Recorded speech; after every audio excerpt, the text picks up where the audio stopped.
District magistrate జిల్లా collector గారు doctor B Vinod Kumar గారికి స్వాగతం పలుకుతూ వారికి బొకేస్ ఇచ్చి అభినందనలు తెలుపవలసిందిగా కోరుకుంటున్నాము. బొకే ఇచ్చి వారికి శుభాకాంక్షలు తెలుపుతూ వడ్డెర సంఘం వారిని అభినందించవలసిందిగా కోరుతున్నాము. అట్లాగే జడ్పీ చైర్పర్సన్ శ్రీమతి కోయ గిరిజమ్మ గారికి స్వాగతం పలుకుతూ వారికి కూడా బొకే ఇచ్చి వారిని గౌరవించవలసిందిగా కోరుతున్నాము. ఏపీఎస్ఆర్టీసీ జోనల్ చైర్మన్ శ్రీ పూల నాగరాజు గారు వారికి బొకే వారికి ఆహ్వానం పలుకుతున్నాము. ఈ మీటింగ్ వచ్చేసినటువంటి డిఆర్ఓ సార్ గారికి బొకే ఎంతటి కఠినమైనటువంటి కులవృత్తి చేపట్టినా గానీ వాళ్ళు రాళ్ళు కొట్టినటువంటి మన అధికారులందరికీ కూడా అట్లాగే జ్యోతి ప్రజలు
అన్నా వెంకటేష్ అన్న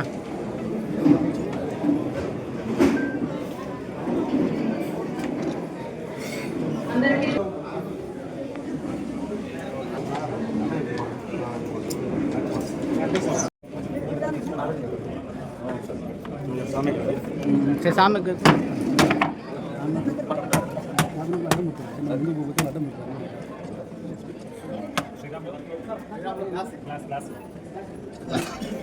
అన్న వెంకటేష్ అన్న అట్లా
నా వెంకటేష్ అన్న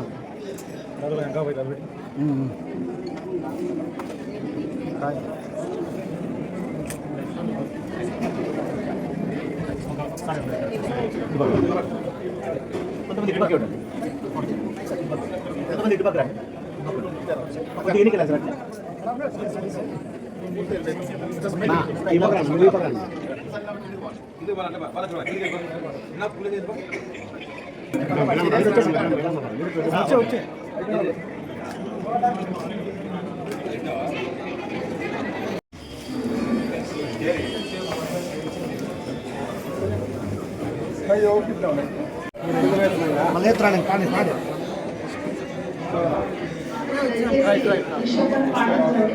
ఇప్పుడు ప్రేయర్ సాంగ్ కూడా ఉంటుంది. కార్యక్రమానికి మనము ప్రార్థనా దీపం ఒడ్డే ఓ కన్న పుట్టిన రోజు చందామామయలో చందామామయలో మనందరికీ పండుగ రోజు చందామామయలో ఓ చందామామయలో ఒడ్డే ఓ కన్న పుట్టిన రోజు చందామామయలో చందామామయలో మనందరికీ పండుగ రోజు చందామామయలో ఓ చందామామయలో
నా పొలం అన్న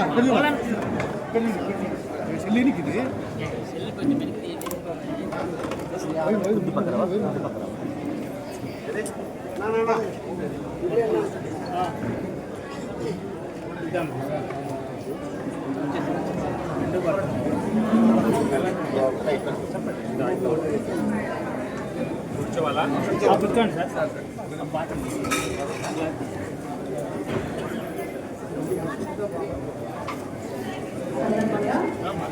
మన కార్యక్రమంలో పాటలు వారి యొక్క గానంతో మన మనసునందరినీ ముందుకు ఇచ్చినటువంటి కళాకారులకు కలెక్టర్ గారితో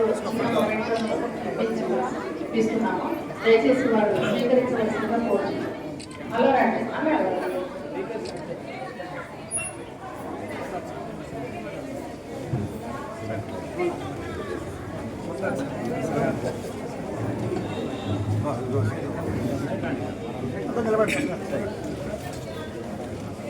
సంక్షేమ శాఖ సిబ్బంది అందరూ అవసరంగా కోరుతున్నాను.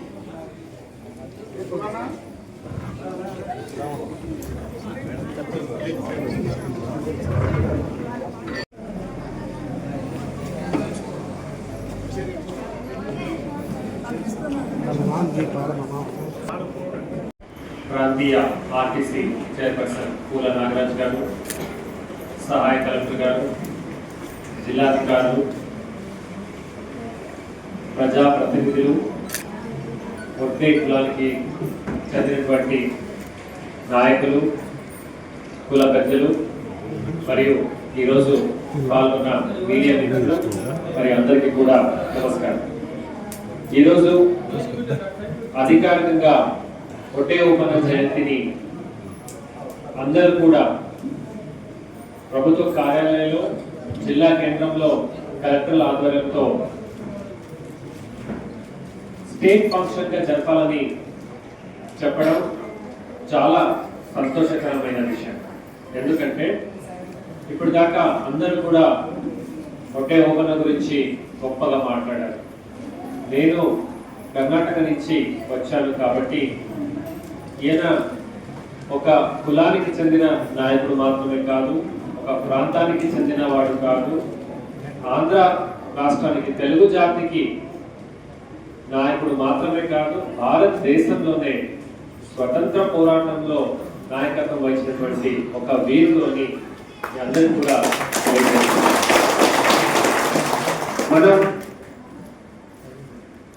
స్ట్రగల్ ఫర్ ఇండియన్ ఇండిపెండెన్స్, భారతదేశ బ్రిటిష్ నుంచి స్వాతంత్రం పొందడంలో ఎవరెవరు పోరాడారు, ఎవరెవరు వీరులు అంటే మనము మహాత్మా గాంధీ గారు,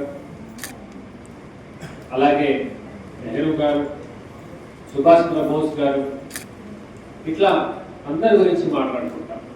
వీళ్ళందరూ భారతదేశ స్థాయిలో అందరికీ కూడా చిరపరిచితో ఉన్నటువంటి నాయకులు. అయితే భారతదేశంలో ప్రతి రాష్ట్రంలో ప్రతి ప్రాంతంలో ఒక్కొక్క నాయకులు ఉండేవారు. వాళ్ళ గురించి బహుశా అప్పుడు మనకున్నటువంటి టెక్నాలజీ, సోషల్ మీడియాను, న్యూస్, ఎలక్ట్రానిక్ మీడియా బహుశా లేకపోవడం వల్ల వాళ్ళు అంత పెద్ద స్థాయిలో గుర్తింపు పొందలేకపోయారు. అయితే వాళ్ళు చేసినటువంటి కృషి ఎవరికి తక్కువ కాదు అని సభాసముఖంగా ఈరోజు నేను తెలియజేసుకుంటాను. 7-9 మంది సైనికులు కూడా కారు, వారు ఒక తలారులు కూడా కారు, సామాన్య ప్రజల్ని వాళ్ళు స్ఫూర్తి నింపి ఒక సైన్యంగా మార్చి బ్రిటిష్ పరిపాలనలో ఎక్కువ పన్నుని వాళ్ళు పేదల నుంచి కలెక్ట్ చేస్తున్నారంటే అక్కడ ఒక పోరాటం చేయడం అంటే ఎటువంటి సపోర్ట్ లేకుండా ఇది ఒక బ్రేవరీలో one of the highest level of bravery and sacrifice. చివరికి ఆయన కూడా ప్రాణాన్ని పోగొట్టుకున్నారు. ఇది మనమందరూ కూడా ఈరోజు గుర్తించుకొని ఒక జయంతోత్సవాన్ని నెరవేర్చుకుంటూ దాని గురించి మాట్లాడి, అలాగే మనం ఈరోజు ఈనాటి సమాజంలో ఎలా బాధ్యత కలిగిన పౌరుడిగా దేశానికి ఏం చేయొచ్చు, రాష్ట్రానికి ఏం చేయొచ్చు అని, పేద ప్రజలకి కానీ ఏం చేయొచ్చు అని మనమందరూ కూడా ఆలోచించాల్సిన అవసరం ఉంది. ఈ నేపథ్యంలో రాష్ట్ర ప్రభుత్వం మొన్ననే నాకు కూడా చాలా గర్వంగా ఉంది, ఒక వారం క్రితం వెనకబడిన తరగతుల సంక్షేమ శాఖ నుంచి ఈ సంవత్సరం యాక్షన్ ప్లాన్ జరిగిన 2 కలెక్టర్స్ కాన్ఫరెన్స్ లో కూడా గౌరవ ముఖ్యమంత్రి వర్యులు మరియు శాఖ సెక్రటరీల దృష్టి కూడా తీసుకెళ్లడం జరిగింది. గౌరవనీయులు సవితమ్మ గారు వెనకబడిన తరగతుల మార్చులు, ఆమె కూడా జిల్లా పరిషత్ చేసేటప్పుడు చాలాసార్లు నేను ఆమెతో మాట్లాడుతుంటే అవన్నీ కూడా సేకరించి వాళ్ళు రాష్ట్ర స్థాయిలో పాలసీ కూడా క్రియేట్ చేసి మొన్ననే యాక్షన్ ప్లాన్ కూడా అమలు చేశామని సభాసముఖంగా తెలియజేసుకుంటున్నాం. అలాగే మళ్ళా 16వ తేదీ ఇంకొక యాక్షన్ ప్లాన్ ఉంది. సో వివిధ బీసీ కార్పొరేషన్ లోనే, బీసీ వెల్ఫేర్ డిపార్ట్మెంట్ లోనే మళ్ళా 6 రకాల కార్పొరేషన్ ఉండటం, అందరికీ కూడా యాక్షన్ ప్లాన్ ప్రభుత్వం ఇచ్చింది, దాన్ని ఆమోదించి జిల్లాలో కూడా అమలు చేస్తున్నారు. అలాగే ఇప్పుడు ఒకడు మేడం గారు కూడా వెనుక కూర్చున్నటువంటి వాళ్ళు మాట్లాడారు, ఫలానా కులానికి చెందిన వాళ్ళు బాగా చదువుకోవాలి, మంచి హోదాలో వెళ్ళాలి, కలెక్టర్ అవగలుగుతామా అని డౌట్ పెట్టుకున్నారు. ఖచ్చితంగా డౌట్ అనేది పెట్టుకోకూడదు అని మీ అందరికీ నేను కలెక్టర్ అయ్యాను, కర్ణాటక నుంచి వచ్చాను. నాతో పాటు కూర్చున్నటువంటి సహాయ కలెక్టర్ గారు ఆంధ్రప్రదేశ్ వాడు, మా జిల్లా జాయింట్ కలెక్టర్ గారు ఉత్తరప్రదేశ్ వాడు. ఖచ్చితంగా అందరూ కూడా 3 వివిధ కులానికి చెందిన వాళ్ళు ఉంటారని నేను భావిస్తాను. చదువుకి కులాలనేది తెలియదు, అవకాశాలు ఇస్తే ఎవరైనా చదవచ్చు, ఎవరైనా ఎంత వయసునైనా ఎదగొచ్చు. ఖచ్చితంగా ఇప్పుడు నాగరాజు గారు కూడా మాట్లాడారు, వేరే రాష్ట్రాల్లో ఆల్రెడీ 3-4 కలెక్టర్లు ఉన్నారు. ఆంధ్రప్రదేశ్లో కూడా మీరందరూ కూడా బాగా చదువుకోవాలి, మంచి స్థాయిలో మీరు ఉండాలని మీ అందరికీ కోరుతున్నాను. అలాగే ఈ నేపథ్యంలో ఎటువంటి సహాయం కావాలన్నా ప్రభుత్వం మీకు అండగా ఉంటుందని మరొకసారి శ్రీ అంటే ఓమన్న గారి జయంతోత్సవం ఆ ఒక వీరునికి నివాళులు అర్పిస్తూ మీ అందరి నుంచి సెలవు తీసుకుంటున్నాను. ధన్యవాదాలు.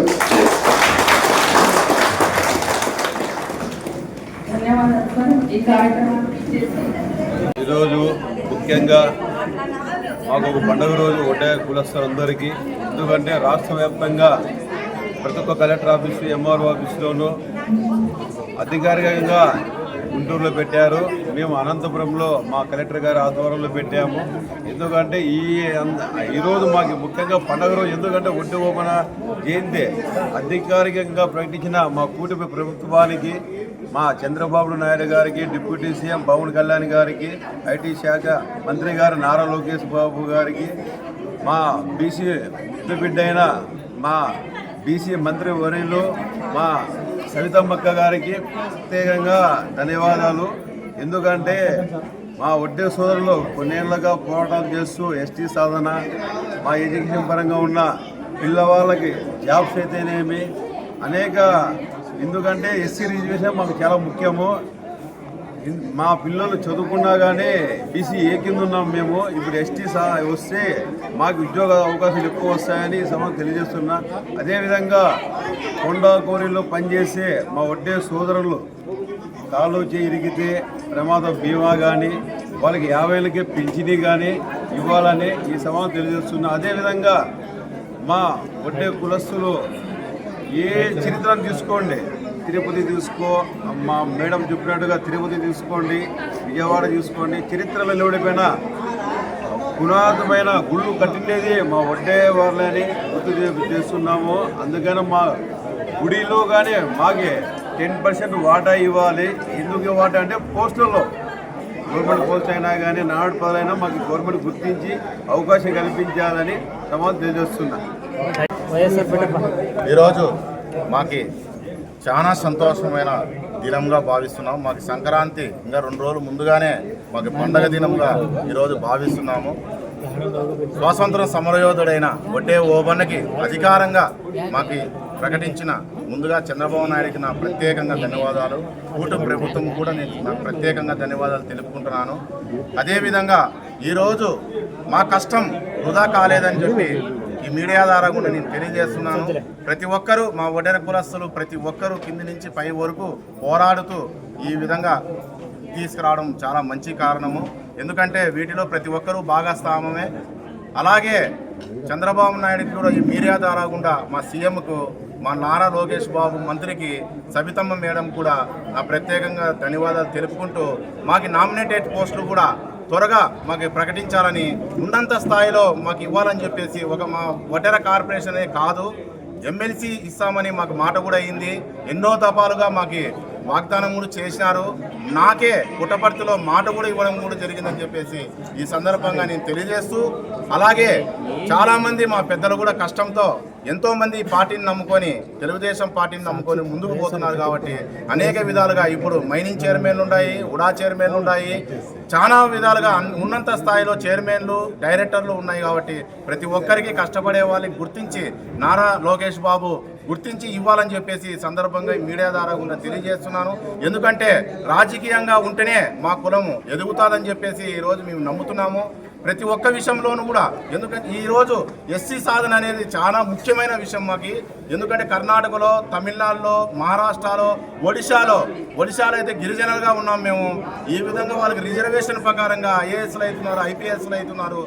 ప్రతి ఒక్క దాంట్లో కూడా ప్రాధాన్యత కలిగిస్తున్నారు. కాబట్టి పక్క రాష్ట్రంలోనే ఆ విధంగా మేము కూడా ముందుకు చెప్పబోయే విధానంగా చంద్రబాబు నాయుడు సార్ గారికి మేము ఇదే హితవు పలుకుతున్నాము. ప్రత్యేకంగా మాకు ఎస్సీ జాబితా చేరనీకి సత్యపాల కమిటీ ఆల్రెడీ వేసినారు, దాన్ని ఇంప్లిమెంట్ చేయాలని చెప్పేసి మీడియా ద్వారా కూడా నేను తెలియజేస్తున్నాను. వడ్డే ఓబన్న జయంతి సందర్భంగా ఈ శుభ పరిణామంలో మాకు అనేక విషయాలుగా మాకు న్యాయం చేస్తాడని చెప్పి నామినేట్ పోస్టులు అయితేనేమి, జెడ్పీ చైర్మన్లు అయితేనేమి మాకు ఏదైతే మాట ఇచ్చినారో ఆ మాట తూచా తప్పకుండా పాటిస్తాడని చెప్పేసి ప్రభుత్వానికి నేను తెలియజేస్తున్నాను. జై చంద్రబాబు, జై జై చంద్రబాబు. వడ్డే ఓబన్న, వడ్డే ఓబన్న, వడ్డే ఓబన్న, జై ఓటరా, జై ఓటరా. స్వతంత్ర సమరయోధుడు, నొస్సం వీరుడు, వడ్డెర కుల బాంధవుడు వడ్డే ఓబన్న గారి జయంతిని రాష్ట్ర ప్రభుత్వము అధికారికంగా వేడుకలు జరపడం చాలా సంతోషదాయకం. మరి ఈ అవకాశాన్ని వడ్డెర్లకు ఇచ్చిన కూటమి ప్రభుత్వం, మన ప్రియతమ ముఖ్యమంత్రి నారా చంద్రబాబు నాయుడు గారు, డిప్యూటీ సీఎం పవన్ కళ్యాణ్ గారు, తర్వాత లోకేష్ బాబు గారు, సాంఘిక సంక్షేమ శాఖ మాత్యులు బీసీ సంక్షేమ శాఖ మాత్యులు సవితమ్మ గారు మరి ఈ అవకాశాన్ని ఒడ్డెర్లకు అందించారు. ఈ అవకాశంతో ఒడ్డెర్లు అభివృద్ధి చెందడం అనేది ఇది మొదటిది. కానీ ఒడ్డెర్లకు జైహో బీసీ కార్యక్రమంలో భాగంగా ఎన్నో హామీలు ఇవ్వడం జరిగింది ఈ కూటమి ప్రభుత్వం. మొదటిది 50 ఒడ్డెర్లు కొండ క్వారీల్లో కష్టపడి పనిచేసేవాళ్ళు ప్రమాదవశాత్తు చనిపోతే 10 లక్షలు ఎక్స్గ్రేషియా ప్రకటిస్తామని చెప్పి ఆ రోజు చెప్పడం జరిగింది. అదేవిధంగా 50 సంవత్సరాలకు పెన్షన్ను కూడా అందజేస్తామని జరిగింది. మరి కొండ క్వారీల్లో ఒడ్డెర కులస్తులకు మరి ఈఎండి కింద 25% కల్పిస్తామని చెప్పేసి ఆ రోజు చెప్పడం జరిగింది. మరి అదేవిధంగా ఒడ్డెర్లు ఎక్కడైతే కాంట్రాక్ట్ పనుల్లోనూ వాటిలోనూ 25% మాకు ప్రభుత్వం కల్పిస్తానని చెప్పింది. ఈ హామీలన్నింటినీ కూడా మరి కూటమి ప్రభుత్వము ఖచ్చితంగా అమలు చేస్తుందని చెప్పేసి ఈ సందర్భంగా నమ్ముతూ మరి సెలవు తీసుకున్న ఈ కూటమి ప్రభుత్వానికి కృతజ్ఞతలు తెలియజేస్తూ సెలవు తీసుకున్నాం.